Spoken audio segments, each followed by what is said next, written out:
ball game today that Baylor dropped to Texas Tech, 11-4, the final in that one.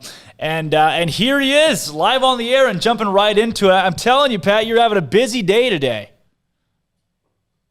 Since early this morning, get to the ballpark for that 9 a.m. start today. Oh, my goodness. I tell you what, Pat, was it a 4 a.m. wake-up call for you today? We'll go with 5, yeah. Oh, my goodness. Well, hey, you got it in. You got it done, the baseball game. And I know you said you got a call coming up at 1:30 again today. But, Pat, Texas Tech, Baylor goes on the road, knocks off the Red Raiders earlier this season in 2 out of 3. It's tough to beat a great team 3 times. That's the old mantra that every coach will give you. You get Tech in Bricktown, short some pitchers, and really the Red Raiders were just clicking on all cylinders today with the bats. Yeah, behind the 8 ball early, Drake. It was unfortunate for Cam Cayley, who's been really good as a starter here, filling in the last couple of weekends. As, of course, Baylor #1 starter Tyler Thomas out again yet today. Hopefully he'll be back for a regional if Baylor can make it that far. But, yeah, key game today against Texas Tech. Did not get off to a good start. Drew Baker, the leadoff hitter, hit a home run, and then just was downhill from there, unfortunately, for the Bears. Pat, when I looked across the way, like you said, Cam Cayley, his last 8 appearances, he's got a 1.40 ERA. I mean, he's been so good his last 25, 26 innings across Big 12 play. I looked across the way and saw Mason Montgomery, who Baylor hit pretty well in Lubbock, and today that was just different. Yeah, sure was. Yeah, and unfortunately for Cam, he's been really sharp with his command, and his last 5 games, he'd only walked 4 hitters in all 5 appearances, and today walked 4 in the first inning. And so it wasn't the home run that beat him. The Bears could have recovered from that. It was the walks and then the additional hits that came after that amounted to a 3-0 lead. And 48 pitches into the first inning, he didn't come out for the second. But yeah, on the other side of the mound was Mason Montgomery, who had been kind of an up and down starter for Texas Tech. Was their typical Sunday starter. Did not have a very good game against the Bears in his first start in Lubbock. But today he was lights out, Drake. It was like a Cy Young guy out there. Just really had command of all of his pitches, and 11 strikeouts, no walks later in the 5th inning. The Bears found themselves down 6-0. You said it. 11 strikeouts today from Montgomery. The same pitcher the Bears hit pretty well. He took a loss in Lubbock earlier this season. What was it that made Montgomery so good today? Yeah, I think a combination of things. One, he had his best command I think he had all season. That was apparent in the first inning. He got off to a great start. Had 3 strikeouts to start the game outside of the Trey Richardson single in the first. And but you strike out Pineda, McKenzie, and Thomas. A pretty good indication your stuff's working that day. And then he had a pretty good strike zone to work with. So I think a combination of his great command and a pretty big strike zone, and he was just lights out.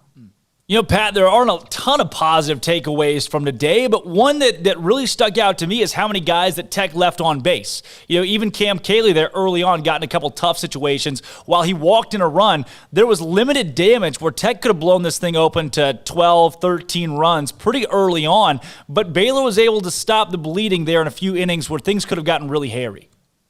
Yeah, and I think it was a testament to the bullpen coming in, and we even saw a lot of young arms, Drake, that we don't typically see out of that Baylor bullpen, who kind of kept the game in check. They pitched out of trouble all day long, around 11 walks and 11 hits. So you're exactly right. Tech could have made a much bigger lead out of this early on, but good job by that pen. Hamilton Oliver came in, did a good job, and then he was followed up by some young arms that we had not seen, guys like Freeman and Childers and Leach. Who did a fairly good job, with those guys not accumulating a lot of innings this year. And some of those guys were coming in for the first time in a month. They hadn't had an appearance in a long time and really did a pretty good job for the Bears. Pat, over the course of this tournament, when you talk about pitching staff, especially knowing Baylor is shorthanded for this thing, a lot of schools, like University of Arkansas, they're going into their conference tournament saying, hey, we could win 3 or 4, we could lose the first 2, who cares? We know we're going to the postseason. For Baylor, right, they've got to pick up some wins here to be able to bolster their resume. If you're Steve Rodriguez, how do you approach this next game? Well, I think you're going to have a lot more confidence. You've got Hayden Kettler, who's just a savvy veteran on the mound. He's been really solid all year. So, yeah, when you remove Tyler Thomas and then Blake Helton out of your rotation going into the Big 12 tournament, on paper things don't look good. But on the flip side of that, you've got a day like today that kind of got away from you early. So Baylor was able to save all their back end arms. You weren't going to see a guy like Lekic or Freeman or Luke Boyd in a game like today. So the good news is the Baylor back end of the bullpen is fresh. You've got Hayden Kettler, a great veteran, on the mound tomorrow, and they'll play the loser of the TCU K-State game. So, yeah, I think it bodes well for Baylor today that if you're going to lose a game like today on opening day, it wasn't a close one where you burned up a lot of your big arms in that bullpen. Pat, we were talking on the show, and I said it was almost obvious that Baylor wants to play Kansas State, and somebody had some pushback for me and said, well, Baylor already beat Kansas State, beat the brakes off of them, but you got a Kansas State team that's probably out for blood, that being said. And on the other side, TCU, they're not playing well. Baylor already was swept by them, so you get a better chance to sneak up on them in one of these games. They may overlook a team like Baylor. For your perspective, do you want Kansas State or do you want TCU tomorrow to try to stay alive?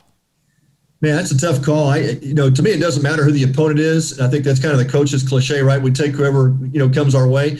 But, I think it would bolster Baylor's RPI if they were able to play TCU and get the win. Obviously, TCU with a top 10 RPI rating. And you look down at the selection committee, what they had to work from, and that resume would look really good if Baylor had a win against a Horned Frog team this late in the season.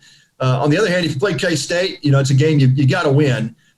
So I think from that perspective, you just go in tomorrow and thinking whoever we play, we have to come out on top. We've got to do everything we can to win that game tomorrow, just to bolster that resume. Pat, last couple of questions here for you, and I want to thank you again for joining us today, taking some time to talk about the game.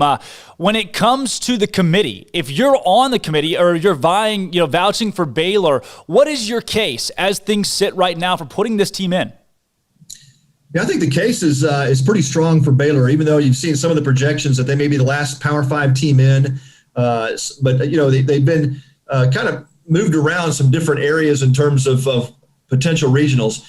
I think the case to be made, though, is when you look at their quality wins, and you go back to that Texas Tech series, obviously huge weekend for them. They didn't fare as well against Texas or TCU, but in the Texas game, all three of those games could have gone either way.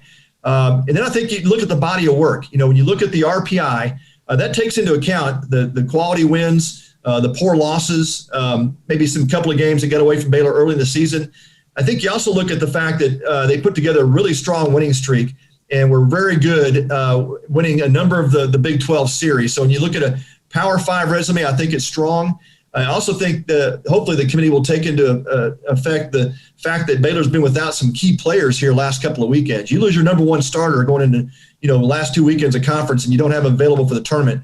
That's a huge deal. So I hope that they look at those types of things. But then, of course, Baylor can erase all of that and win a couple of games here in Bricktown, and I think it would cement their deal. Absolutely. Pat, last question for you here. I want to flip it around to you personally. When it comes Big 12 Championship Tournament Week, something we didn't get last year and didn't know if we would get this year or what it would look like, what is this week like for you? How much fun is it to just have all things baseball for a couple of days?